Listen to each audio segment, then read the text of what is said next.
Good morning, good morning, good morning. Yes, uh, never mind, you can see my old looking, but it's me, right? It's me. So, I'm a matured person. So, I'm talking about today about the trends and the contemporary of global politics, geopolitics. Okay. Uh, we are talking about in this short video about the multipolar balance of the power system, right? So let's talk about the multipolar balance.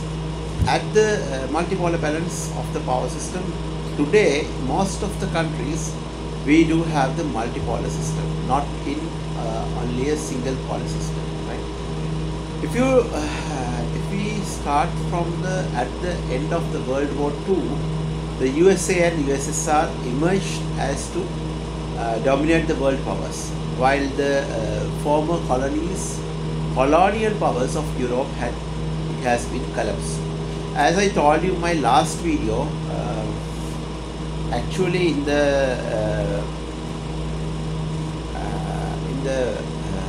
end of the 1940s, like 1940, 42, 43, 45, there was no longer dominancy of this world by the British government, right? The British monarchy, right? British Empire. So there are two worlds, world wars, like First World War and the Second World War, which is being erupted 1939 to 1945. British spent a lot of money. They spent millions of dollars for the war, and they were almost bankrupted.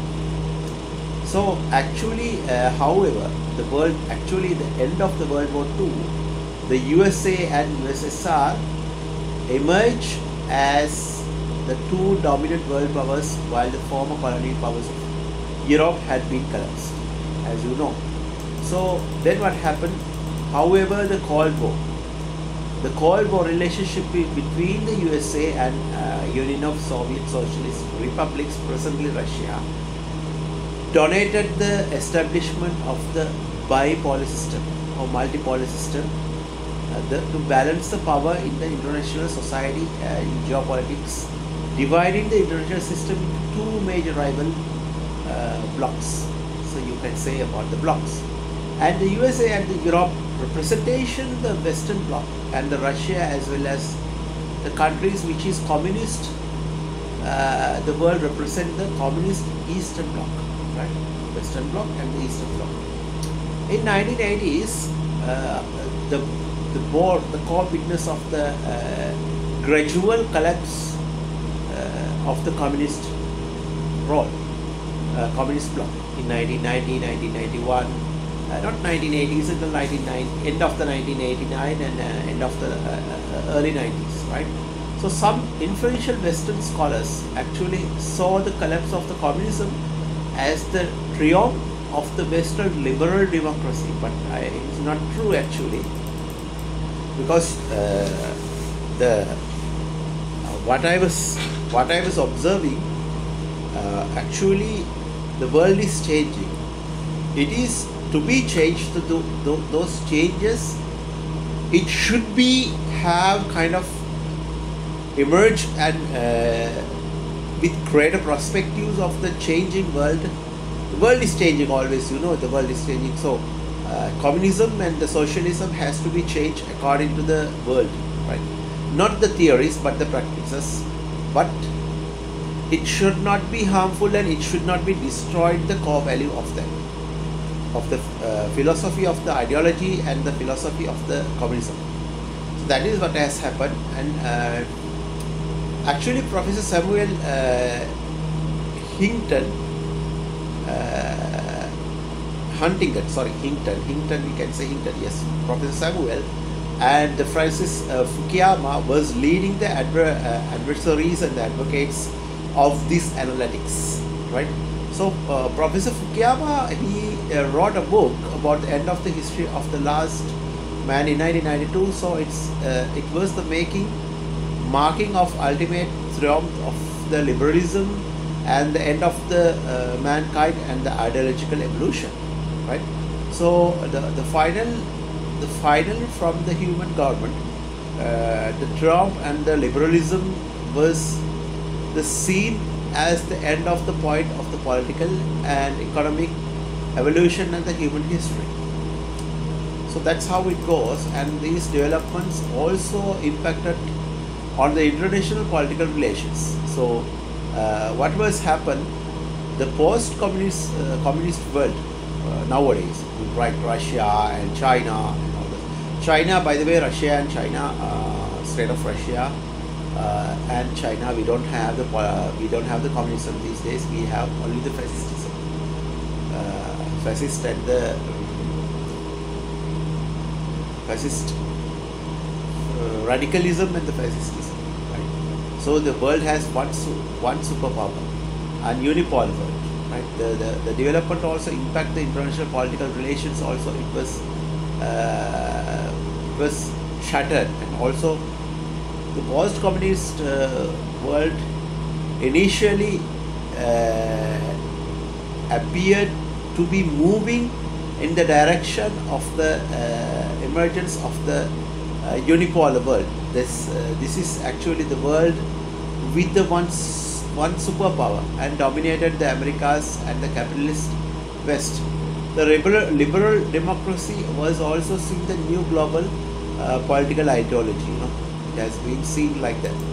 So actually, however, the scholarly prediction did not materialize. Post-communist societies actually did not become a liberal democrat also. It was splitting away. These scholarly predictions, when we do the scholarly predictions, actually we cannot move with the one, you can say one theme line. Things could be changed always, right? Things are changing always. Actually, post-communist societies did not become liberal democratic, and many of them, including the Russia, and developed ethnic conflict and political uncertainty. Russia has a political uncertainty, unlike now. Uncertainty and undemocratic forms of the government, and unipolar world system we have, multipolar or unipolar world system. The one world, with the one world superpower with USA did not emerge. It did not emerge actually. Liberal democracy did not triumph the globally either. None of it would be coming as a perfect system. Every system have some kind of good and bad advantages and disadvantages elsewhere. There are good characteristics and as well as the bad characteristics, right? So it depends on. So in early 1990s, alternative system began to establish in the global society, the global geopolitics. East Asian countries emerged the economically strong nations like Malaysia, Japan, Indonesia, Malaysia, Singapore, Thailand, and South Korea, and also Japan, right?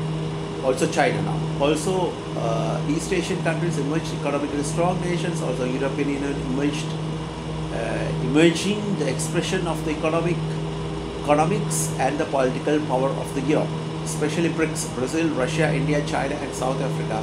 Continues, those countries emerged the new dynamic alliances among the emerging economic powers. Still it's today, right?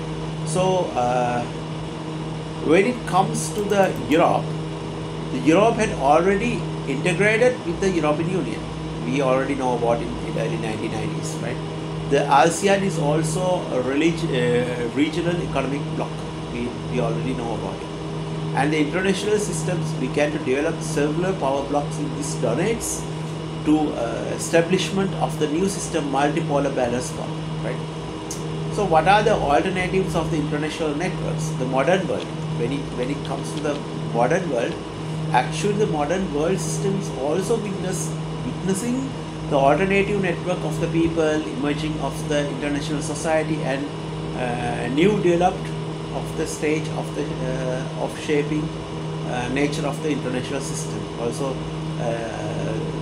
these networks do not employ the formal means such as diplomacy and formal practices of the foreign affairs, right? And the cyberspace has emerged the ultimate alternative national and international space to the development more soft and non-physical power relations in the international society. Also, Arab Spring may have other international social movements as well as the crucial events was established to virtual the international space, right? So people now communicate across the cities, countries and the continents instantly, exchange ideas and analytics, also even engage and organize the actions also, such as political protest without any form of the organizational structures. This is the new multipolar system, right? Multipolar architecture. So this is an entirely new phenomenon of the mobilization and solidarity and actions of the contemporary globalized world. So this is very critical, right? So we cannot be hiding anything in this world. So these protest movements called the Arab Spring was a good example, right? We have new social movements also, you know already about them. New social movements also emerged because of the alternative force of mobilizing the international politics and social actions. Also their goals and interests cover issues that were not in the agenda of the classical social movements. Of these mobilizing citizens across the world issues the human rights, women's rights and environmental protection, rights of the sexual minorities, right, and reproductive rights of the woman, and mobilization against the globalization and by the networks of the social activists, and the global environment movement, and a contemporary example of the new social movements without global as well as logical agendas, right? Working independence of the state system. That's how it goes. We will talk about in another video impact of the world politics and geopolitics and the economic trends on Sri Lanka, how it comes out. So see you in another great video. Bye bye.